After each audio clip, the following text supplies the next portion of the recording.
What's going on, guys? It's Andy here. Welcome back to another episode on the Andy Kandola Show. I'm excited for this video.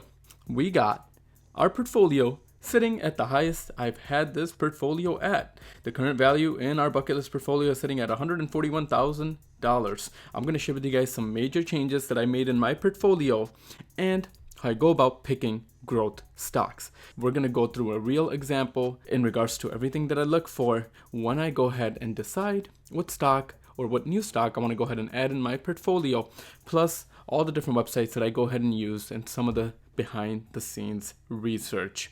Now guys, this video is going to be all about growth stocks and as far as some of the major changes that I've made in my portfolio, which also have to do with my growth strategy and with growth stocks. So let's go ahead and jump right into it. Like I do in every video, if you like videos like this, want to keep up with my portfolio, don't forget to subscribe to the channel down below. And guys, it does help me a lot if you don't mind smashing that like button. But let's go ahead and jump right into it. My portfolio is currently sitting at all-time new highs. This is actually the highest I've had this portfolio at. Portfolio is sitting at $141,000. I'm extremely excited because this portfolio, I'm hoping the market keeps its trend, will go to over $150,000 in the next couple weeks here. Hopefully, but we'll see what happens and I'll keep you guys posted. In the last day, guys, the portfolio is up $77. Now let's look at the last week. The portfolio is up $2,304 in the last week, or about 1.67%. In the last month, the portfolio is up $9,582, about 7.44%. In the last quarter, the portfolio is up $9,731, or about 8%. And then if we look at the last 1 year, portfolio is up $15,792, or about 19%. And all time, the portfolio is up $17,775, or about 26%. But if we just look at this chart, guys, since I started this portfolio, it has only been climbing. We did see a little bit of dips here around March, but since then, it has slowly been climbing right back up. Now, as far as some of the biggest changes that I've made in this portfolio, is I have changed my allocation. Now I have different buckets here, which I have split up into the different sectors in the S&P 500. The big changes here is if you guys look, as far as my growth pie, I'm still losing money in my growth pie, but I've changed my allocation. I've actually increased my allocation to 50% in my growth pie. With the Fed printing more and more money, and with the current administration in place, guys, I believe that the interest rates are going to stay low and all these growth names are just going to keep on climbing for the next couple of years. So I am going pretty aggressive as far as the growth stocks that I have in my portfolio. And I'm going to share with you guys all the different websites that I go ahead and use and how I go about choosing the growth stocks. Now, I'm not going to go through all my stocks, but I will leave a link in the description as far as all the different stocks I have. I believe right now I have either 35 or 36 stocks, right around there. I like to be right around that 30 stocks number. But guys, as far as all the different stocks that I have in this portfolio, these are some of the stocks that I currently have, and I am losing a little bit of money in the last day here in some of these stocks, but these are going to be all the different names as far as my growth stocks go. Now these are obviously some mid-cap and large-cap companies, but I'm excited for all the growth that I see in these companies. And as far as the returns, I'm very excited that I believe these companies will do extremely well over the next 5 to 10 years. Now, there is a new company that I did go ahead and add in this portfolio, and that's going to be with Twilio. Now, Twilio is actually a business-to-business communication company. Basically, they have a behind-the-scenes software that they go ahead and license out to companies so companies can go ahead and communicate with their customers. So Twilio is a new company that I added. I do believe that this company has a lot of room to go ahead and grow. But now I just want to share with you guys as far as what I like to go ahead and look for. And the first focus is going to be to find a company that has growth potential. Usually, guys, I watch a lot of CNBC. I do a lot of research online, either on Google or on YouTube. But let's just say that you're talking to a friend or you are watching a video on YouTube and you find a company that you like, or maybe you're shopping and you see a company that you like. Now, as far as doing research on that company, there's a couple different things that I look for and a couple different websites that I go ahead and use. Now, in my case, we are going to use the example of Roblox. Now, Roblox is a company that I have in my portfolio, but with Roblox, my current investment is $4,378 in this company. All time, let's see, I am up 18% or $577 in this company. Now, a couple different websites that I like to go ahead and use. I do use M1 Finance just to see the overall trend in the company, how the company's been performing over the last 6 months, over the last year, and that sort of data. Plus, just to see what the market cap is, if the PE ratio shows up for the company, plus if the company pays out a dividend. Additionally, I like to always go to the company's website. But before we go into that, first thing I like to go ahead and do is do research on the company. I like to go ahead and see what the performance is on the company. Ideally, I want to see a chart and revenue go up for the company and the stock price go up for the company. So when I'm looking at the performance, I do like to see something that's gradually going up. If the company year over year and their stock price is down, that's a red flag. Usually I want to go ahead and look into that even further before I go ahead and invest in the company. Now, along with the performance of the company, obviously you want to understand exactly what the company does. So going to the company's website is usually the next thing that I like to go ahead and do, just to find out a little bit more as far as what the company does. Now, in Roblox's case, obviously I've done my research around this company. They're basically a platform that's allowing the users to go ahead and create their own games. They're trying to become the major platform for entertainment, and basically they're trying to diversify themselves to go ahead and tailor to not just kids, but tailor to teenagers, tailor to adults as well. So they're focused on creating an experience and having millions of different games on their platform. Now, my son just started playing this game, and that's basically one of the reasons why this game caught my attention as well. And just going on their website, it will basically tell you a lot about this company and what they do. Now, there is a quick video here as far as what Roblox does, so I'll go ahead and play that real quick. The story of Roblox begins in 1989 with this simple block.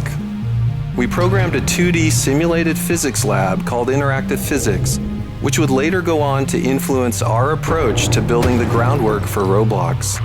Students across the world used interactive physics to see how two cars would crash or build destructible houses. It was astonishing to see what these kids and teens were designing, and I wanted to replicate that capability on a much grander scale. So with my co-founder Eric, we began building the core components that would become the basis for our imagination platform.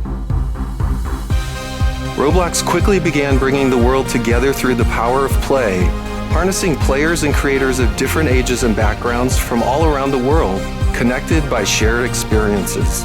From China to Brazil to America, the world began to create as one. Friendships were built, and a new form of entertainment was born.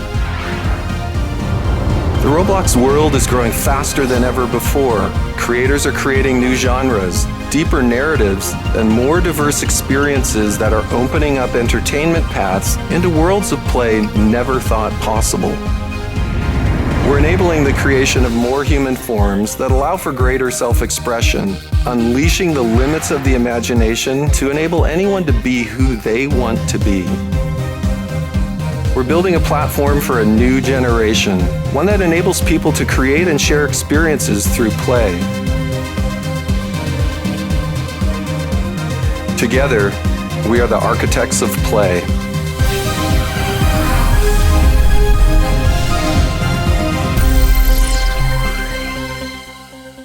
So basically, guys, they're creating a platform where people can go ahead and create their own games or create their own entertainment, and everybody can go ahead and be their own avatar, and you can join your friends in these virtual games. Plus, the users can go ahead and make money because you can have items in the game that you can go ahead and charge for. So I'm very excited for this because I do believe Roblox is changing the way that people go ahead and get entertained, and especially because with Roblox, I believe they're going to go ahead and change the whole gaming industry. Now, additionally, some of the other things that I like to go ahead and do is I like to go ahead and focus on the potential for this stock to be a hyper growth stock. Now, when I say a hyper growth stock, in my portfolio, stocks that I like to go ahead and invest in are stocks that I believe have a potential to go ahead and grow 2 10x. Basically, what I mean by that is all these stocks, I do want them to go ahead and at least be 10x return potentials in the next 10 years. So I want my money to at least grow 10x over the next 10 years. Basically, I'm expecting these stocks to go ahead and double up every single year. So I'm investing in hyper growth stocks. So that's one of the main focuses that I like to go ahead and focus on. Now, along with that, I do like to go ahead and look at the price to earnings ratio for the company. Now, in regards to growth stocks, the price to earnings ratio is usually a lot higher because it's projecting future profits and future earnings.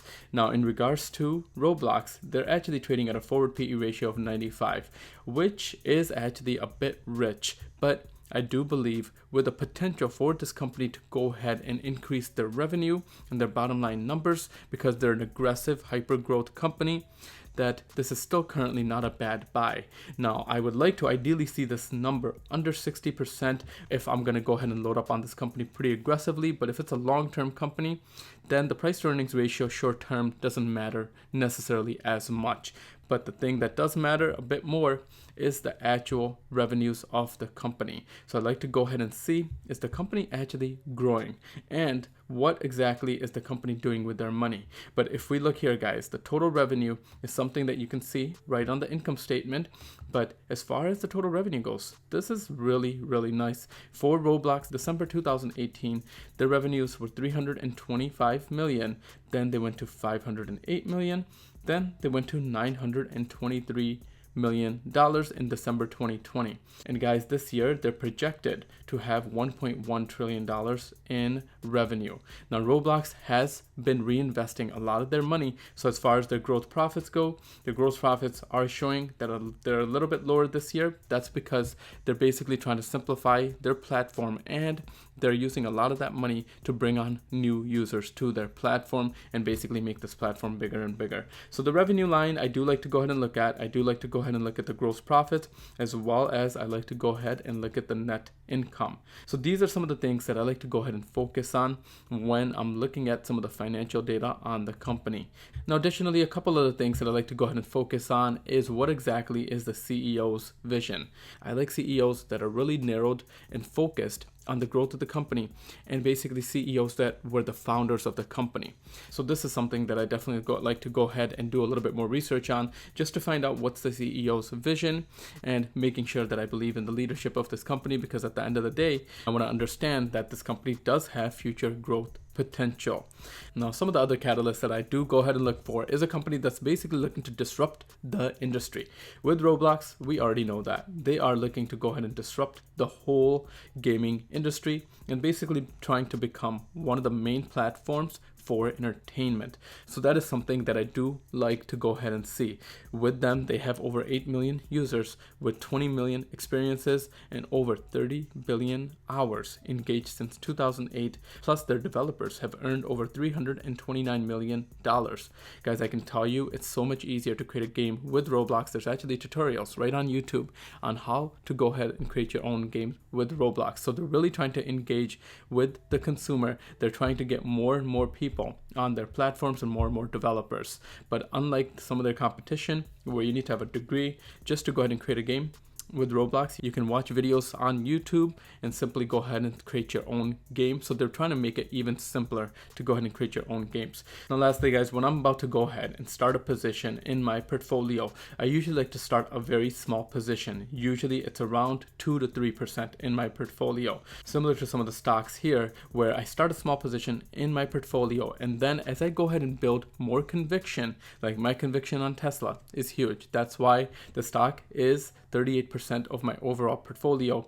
And as I go ahead and start a new position in the portfolio, I'll basically go ahead and dollar cost average into that stock, because once I start a small position, then I'm invested in that company, and I like to go ahead and start doing a bit more research in that company to build a conviction that yes, I do believe that this fits as far as a hypergrowth company, and I do believe in the vision of the overall company. So that's basically how I go about investing in growth stocks and starting my position So hopefully you guys enjoyed this video. These are basically the different websites that I go ahead and use and how I go about doing my research on different companies and how I go about starting a new position in that company and basically build a conviction around the growth around that company. But thank you guys for watching this video. If you like videos around the stock market and want to keep up with my bucket list portfolio, and every single video guys in my thumbnail, I do go ahead and share with you guys where my portfolio is at every single video. Plus throughout the videos, I like to go ahead and share with you guys some of the investments that I'm making, plus doing research around some of the other stocks and my investment strategy. So to keep up with all of that, don't forget to subscribe to the channel down below. Plus, if you do want to go ahead and invest with M1 Finance, that is the platform that I personally use. I will leave a link down in the description, but I'm going to leave it at that for this video. Thanks again, guys. I'll see you guys at the next one.